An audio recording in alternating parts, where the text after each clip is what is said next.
Maintenant que la lame et le manche sont terminés, on va pouvoir passer à la dernière étape du couteau, à savoir du coup l'aiguisage de la lame. Pour les raisons d'un cadrage qui était catastrophique sur l'aiguisage du couteau réalisé dans les précédentes vidéos, le couteau que je vais aiguiser dans cette vidéo-là ne sera pas celui du bruit des précédentes vidéos. Ce sera un autre couteau, ce sera le premier couteau que j'ai fabriqué, c'est un Bushcraft classique en 80 CRV2, 3 mm d'épaisseur, avec le manche en mouvali lui aussi, même si on peut voir que les arrondis ne sont pas très bien réalisés, mais vu que ça fait très longtemps que je ne l'ai pas aiguisé, ce sera aussi une bonne occasion pour lui donner un bon tranchant. Pour aiguiser le couteau, on va avoir besoin de deux pierres. Une pierre avec un grain assez gros, donc de l'ordre de 800, et puis ensuite une autre pierre avec un grain beaucoup plus fin, de l'ordre de 1000 ou même 1500. Pour la pierre, on peut même descendre si on a envie à grain 400, si on a envie de vraiment enlever beaucoup de matière. L'idée, c'est en fait avec la pierre, avec le gros grain, d'enlever beaucoup de matière. C'est surtout intéressant dans le cas d'un premier aiguisage. Dans le cas d'un réaiguisage d'un couteau qui avait déjà été aiguisé et il s'était émoussé, on peut simplement utiliser la pierre avec un grain fin, le grain 1000 ou 1500 justement, ça suffira largement. Seulement, si on fait un premier aiguisage, il y aura tellement de matière à enlever que si on utilise uniquement la pierre avec un grain fin, eh bien on risque de passer un temps fou. Donc, il vaut mieux utiliser deux pierres pour aller plus vite. Concernant la technique d'aiguisage, c'est comme le polissage, il n'y a pas de règles, juste des méthodes différentes. La méthode la plus efficace que je connaisse, c'est dans un premier temps de mouiller et d'huiler les pierres. Donc en fonction des pierres, il y aura des pierres à eau et des pierres à huile. Par exemple, dans le cas de ma pierre avec un gros grain, ça va être une pierre à eau. Donc du coup, il va falloir que je l'induise d'eau avant d'utiliser. Et dans le cas de la pierre avec un grain fin, il va falloir que je l'huile pour l'utiliser. Donc de l'huile en tout genre, ça peut être de l'huile de lin par exemple. Ensuite, je fais des allers-retours avec uniquement un seul côté du couteau. Donc l'idée, ça va être de créer un morphile. On y reviendra plus tard de ce qu'est un morphile. Mais pour cette tâche-là, ça sert à rien d'aller vite, ni même d'appuyer sur le couteau, ce sera contre-productif plus qu'autre chose. L'idée, ça va plutôt être de garder un angle constant durant toute l'exécution du mouvement.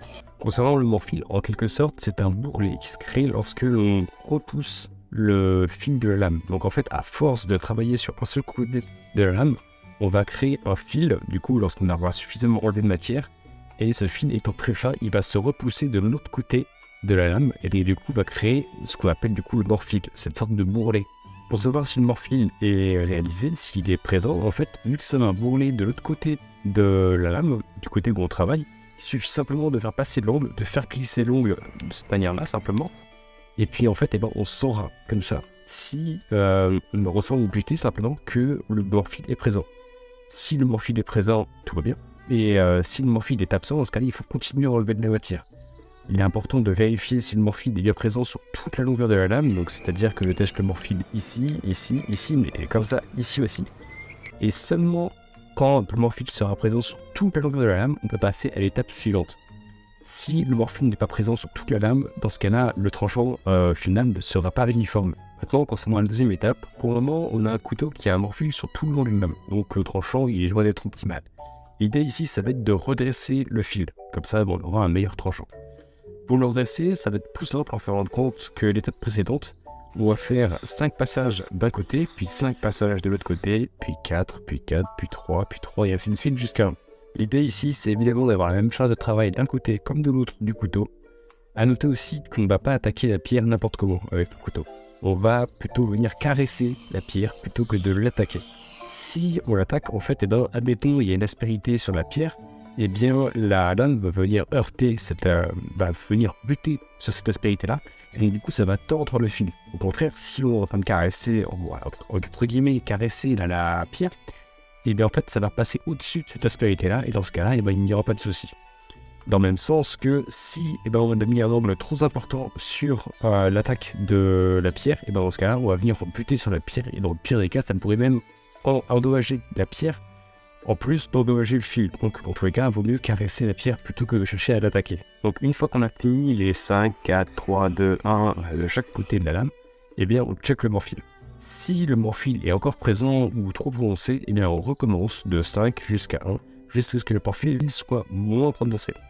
Une fois que le morphile sera moins prononcé, eh bien on peut passer à la pierre inférieure. Donc par exemple, si on était sur une pierre avec un grain de 800, eh bien on passe sur une pierre avec un grain de 1000 et on recommence.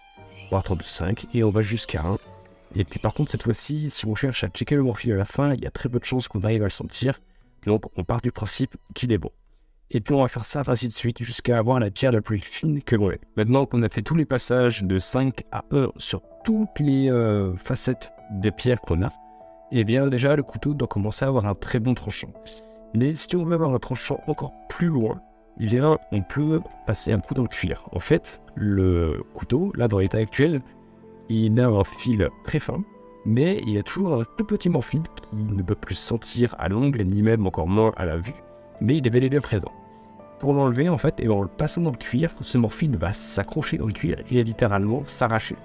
Donc on fait des passages justement en caressant le cuir, et ça va permettre d'arracher justement ce morphine. Et puis une fois que le morphine sera arraché, le fil sera à nu en quelque sorte, et donc du coup aura un excellent tranchant. Ça peut aller jusqu'au tranchant rasoir, c'est-à-dire si on le passe sur les poils vont se retrouver coupés. Maintenant, pour garder ce tranchant le plus longtemps possible, il y a quelques astuces quand même à garder en ligne de compte. Par exemple, découper sur des céramiques ou bien sur des planches en verre, clairement c'est à bannir dans le sens où en fait c'est des matériaux qui sont plus durs que l'acier en lui-même, donc du coup ça va venir déformer le fil de la lame et donc du coup très rapidement en fin de compte on va perdre le tranchant du couteau. Au contraire, il faut plutôt penser à utiliser des planches en bois par exemple, qui seront beaucoup plus tendres et éviteront de déformer le fil de la lame. Concernant le fusil, contrairement à ce que l'on pourrait penser, en fait ça ne va pas réaiguiser le couteau. En effet, lorsqu'on donne des coups de fusil sur un couteau, il va mieux couper par la suite. Mais ce n'est pas parce qu'on l'a réaiguisé, c'est simplement parce qu'en fait on a redressé le fil. Quand on va utiliser un couteau, lorsqu'il va rencontrer par exemple un os, ou bien simplement quand on va le ranger, le fil il va se déformer. Et donc du coup il va moins bien couper.